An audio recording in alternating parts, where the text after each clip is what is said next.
Welcome to Nürburgring in the Boatley. Starting off the race in position 8, didn't qualify, but actually starting off in position 8 is a pretty good place overall. Gaining a position already by turn 1, where all manners of chaos usually ensues. Thankfully, we didn't cut the corner, come out the other side in one piece, and again gained another position. Now we're up to position 6, gone a little bit wide through that corner there and getting tangled up with the BMW. Thankfully, no harm, no foul. Nice and tight up the inside, and hopefully we don't lose a position to Striker behind us as we all try and even our ways out, which wasn't to be the case. Cars behind are heavily battling, which does give us the room we need to try and break away from them. Now, Griboid78 up in front, rocking the lovely BMW. Great bit of kit. There is a Porsche in front of that who's under a lot of pressure from the BMW, who is looking for any opening to make that move work. And to be fair though, credit where credit's due, they are really looking for that opening and sort of compromise their corner exit there, going a little bit hot. I would say the Porsche is doing very well under the pressure they are receiving from the BMW. And we could just sit back here, watch it all unfold, and ultimately it's going to start slowing down. If not, oh hello, there is a gain to be made there. Can we also capitalize upon that? Doesn't look like to be the case. Overtaking the yellow Fanatec liveried Porsche. There we go, up the inside. Might not actually be able to hold this position due to the very sharp corner coming up in a moment. And you know what? Probably better position to actually surrender than it is to really try and go for it, because those track limits at that part there is not something you want to mess with. They will absolutely rail you for being a pixel over the line. And sometimes you look at a situation and go, is the contact and is the overtake worth it? No. Something like that we can capitalize upon later on, and they're going to start battling again with the BMW, thus slowing them both down, and we will capitalize upon that himself. On the other hand though, the Aston Martin absolutely sends it through and slams into the back of the two cars, because braking is an optional extra, and using the cars as your stopping point is actually quite convenient. It's a shame that the Forza crash detection system that they brought in for dive bombers doesn't really work all that well. It works on occasions and it's quite funny to watch, but that would have been an occasion that it should have worked and it would have been funny to watch, just saying. On the other hand though, the BMWs or the pack of cars that were heavily battling behind us are now 1 second away. The BMW up in front is under a lot of pressure from the Aston Martin, but if they can keep the composure, the Aston Martin may make a mistake due to the aggressive nature of their driving, is all I can say. And it would be kind of interesting to watch this all unfold. They're going side by side through this corner here, and ultimately the BMW is really holding on very, very well. Ourselves and the Porsche up in front are just pretty much chilling back and watching all this unfold.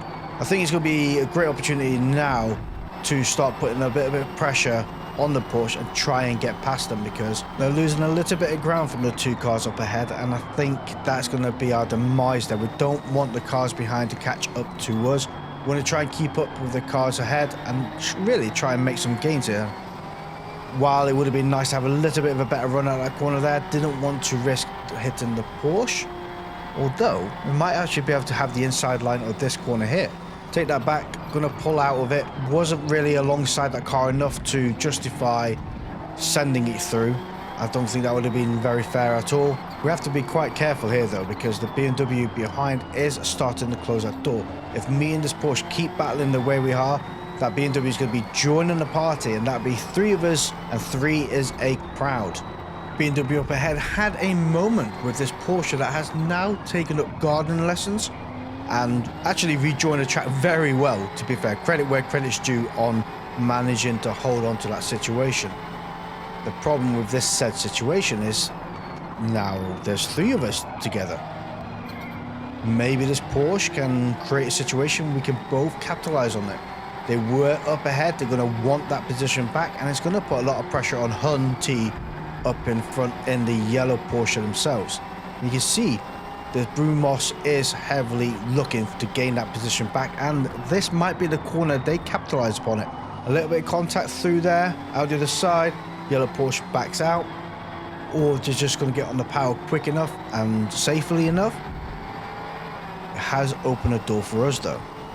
Up the inside we go, getting a much better run, using a bit of slipstream from the Porsche up in front, going to secure this corner now, moving it over so we can't get a cut back over the curbs we go, avoiding as much of the track limits as we can, and out the other side gaining that position.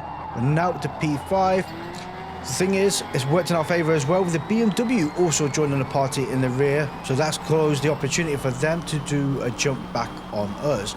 And by the time we get to lap 6 for the start of lap 7, we're pretty much still in the same position. Brumos up in front is challenging the BMW up ahead of him. We're sat back here watching it all unfold, and Hunty in the yellow Porsche that was behind, or well close to us, is now 6.6 seconds away. One thing we do have to bear in mind though, although we are watching what is unfolding in the distance, we don't want the distance to increase all too much. We need to be close enough that if them two start really battling, that we are able to take advantage upon that. 2 seconds away is just too far for that to happen. So we need to start reeling them in, closing that door. And while yes, we are on minor wear for our tyres, that Porsche is going to have a bit of a harder time due to being rear-engined and rear-wheel drive. That may work to our benefit because they're not right up the BMW's backside anymore. Looks like probably the tyre wear is having quite the impact on their pace, which means we can capitalise upon that. We have already gained 4 attempts. A lot more corners to go before the end of this lap, which means plenty of more time to close in that door. We are running medium tyres at this race. It is a 30-minute race in total, and great thing about the Nürburgring here is you can run medium one stop to another set of medium, so you do really benefit from that. There's no benefit doing a hard no stop to what we've tried before, so going medium to medium is definitely the quickest way of doing it. 1.6 seconds away from the cars up in front. The BMW is probably about 2 seconds away. Just need to nail this corner a little bit better. Don't be too cautious about the track limits. Just need to make sure we don't break said track limits. Going into the pits, out the other side, we are now 1.7 seconds away, but everybody actually is joining the pits at the same time, so we have no stoppers at the moment. Closing that door a little bit more to the cars up in front, 1.2 seconds away. Actually not doing that corner too much justice, to be fair, but we're now only 1 second away. Problem is, when you come out of the pits, the tyres just don't seem to have the temperature needed, and a little bit greasy is probably the best way I could describe it. They're just not there. It takes them about half a lap to a lap to start warming up, and not a lot changed in the 5 laps until now. We're lap 12 of 14, and you know what? They're 2 seconds away. So they have been a little bit quicker, but the weather's changed though, and that's quite a shocking turn of events. When we get over to lap 13, we start reeling them in, closing that door. Battling starts to commence a lot more. The Porsche really wants that position from the BMW. You can see them all over him, and it's actually really good to watch. It's so rare that you see battling like this and nobody's punching each other, nobody's hitting each other. It is just absolutely insane defending and insane battling from the 2 cars up ahead. So credit where credit's due to you two. It was absolutely brilliant to sit back here and watch it all unfold. But we don't want to be back here watching all this unfold. We want to be able to apply pressure, gain this position. So do you know what? Now is the time where people are starting to get desperate. They want that position. We're going to get right up behind this Porsche and really start applying that pressure. They're going to get far more desperate because they're under pressure from us behind while wanting that position from the car up in front. You can see him looking for that move, looking for a way to capitalize upon that BMW, and the BMW is keeping their composure ever so well. But the Porsche has also got another problem, their tyre wear. Their tyres are going to be struggling on this final lap. I mean, our tyres ourselves are all on minor wear. So you can imagine what their tyres are going to be on. We need to get a little bit closer, keep that pressure upon them. Any mistake, we need to capitalize upon that. You can imagine what's going through their head. They're attacking the BMW up in front and being cautious about the attack from the car behind. And any mistake, we're going to be able to capitalize upon that. The BMW, though, on the other hand, is doing exceptionally well, defending to the highest order, getting the line spot on, making sure that they don't give that Porsche an inch, because he's going to capitalize upon that. And I think the Porsche is more focused on attacking the car up in front than they are defending from us behind. Although a little bit slippy through that corner, had to apply a brakes, didn't want to have any contact.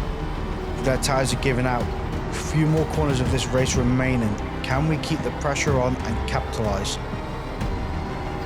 A little bit slow through that corner there. Can we get a slingshot move? There it is. Power on nice and early. Out the other side.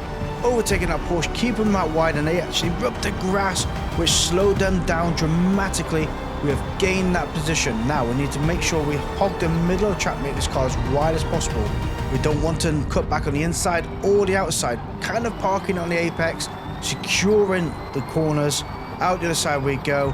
Sadly, we're not close enough to capitalize on Griboid's penalty up in front, but what we have done is gain position for this race. You know, sometimes sitting back watching it all unfold is kind of a good place to be, especially when you're all at kind of the same pace. Let other people do the hard work for you. And a lot of people quit this race. There's actually 20 of us started and only 12 of us remaining. Well, typical GT lobbies is all I can say. But the next race is totally different. There's no two ways about that one. We absolutely get railed and sent pretty much to the back of the pack. But again, we're going to be rocking the Boatley at Indianapolis. Mustang to our left, Cadillac of all cars up in front. And pretty much all going to be 4 to 5 wide as we enter turn 1. Hopefully no contact was made. Oh, getting rear-ended, cutting the track to make sure we don't hit the cars up in front again. And you know what? We get an illegal pass penalty. Well, yes, it kind of was off track and we passed. We couldn't rejoin the track as we would have hit the Aston. And with the contact that was going on all around us, yeah, do you know what? There's the lesser of two evils to get that penalty, I think. Probably the right call to cut the corner. Helicopters clearly following the wrong cars. You should be looking at the Red Bull livery Bentley we're rocking here. Absolutely brilliant bit of kit. And to be fair, the Bentley is a very, very trusting car. Handles very well. It's actually pretty quick. But I would say it's a Boatley for a reason. It has got some weight behind it. And you do feel it in the braking zones every now and again. I mean, just an inch too late on the brakes, and well, it really does like to tell you off for it. There's a perfect example there. Should have hugged the wall a little bit more, bit grippier there, and should have started braking before the tents on the left hand side. But you know, we made it out the other side in one piece. That man 30 up in front, rocking the Porsche, managed to capitalize upon that. 0.6 seconds away, gonna have a bit of slipstream working in our favor. And JT Dino 7427 behind us is over a second away. So we're not under fire from anybody behind just yet. I would say just yet, because a lot is going to change. And change is what we need, such as turning lights on, because the track is going to get darker and darker as the evening progresses in, and becomes harder to see some points. Wow, that was close flash. You nearly took that poor Porsche out, but JT Dino in the Red Bull livery Mercedes is right up our tail. And do you know what? I think they're going to make the move here, and I'm not going to attack. We're going to let them, well, not attack, it's defend. Probably defend's a better word for it. Let them take that position. Sometimes choosing your battles wisely is the better port of call, such as these two cars up in front. And there you go, exactly what I mean. You know, that's 2 cars down. Although, we're going to lose the position again to Ramos behind us, I would say. Probably on a better tyre compound. Again, a Porsche. But Porsche and Aston Martin, too wide. Actually, do you know what? I thought it'd be a lot messier than what it is. Yeah, they actually done very well. Credit where credit's due. There we go. They discovered the light switch on the car. Absolutely ideal. Do you know what? See, you can see the road now. And you can see where the braking reference points are. It does make a huge amount of difference. Oh, that's a cool livery. Mars. Brilliant. Anyway, braking, I'd say, a bit late. And very late. It is what it is. Losing the position to a Porsche. Then we have Max Verstappen behind us in the Mercedes, who gives our rear end a little kiss because they also love the Red Bull livery. And Red Bull, well, they kiss each other. I don't know where I'm going with that, but they're going to make a move on the inside. Dantman is actually given a fair amount of space for us to have a bit of braking, probably anticipating that, you know, I kind of missed the braking point again, but I don't think the Mercedes is going to make the same move as they did last. Do you mind? I got to rear on this car. A little bit clumsy, both of us through there, and ultimately I lose 3 positions actually. Yeah, Mars has overtaken us. We have Max Verstappen overtook us, as well as we have a car to our right hand side that has the inside line from that corner there. And again, it's not really worth battling because they went out quite wide. And if we was on the left hand side of them, probably would have got shoved into the grass. Sometimes not the best place to be. And being cautious is probably the better way. Sometimes maybe I could be a little bit too overcautious and it's not ideal. My gosh, the car up in front is rocking a 4-second penalty. Yeah, that got me to digress onwards from excuses of poor driving at Indianapolis. That was a lunge from 2 cars. I don't think the Audi R8 came out the other side in one piece, to be quite honest with you. I think they're definitely behind us. We have Tower Day in the Aston Martin up ahead, and I do apologise for that absolute smash up the back end I give him. Not my finest moment there, I will say, but at least we apologise, and they're still on the track. It had 0 effect on them. Rocking the 007 numbers on the side of them. Bond, James Bond, is in an Aston Martin. What a choice of car. Out the other side, side by side. Do you know what? I'm going to back out from that. We're going to be quicker if we work together and get away from the Audis behind us than we are heavily battling with each other. Although that was the idea. Yeah.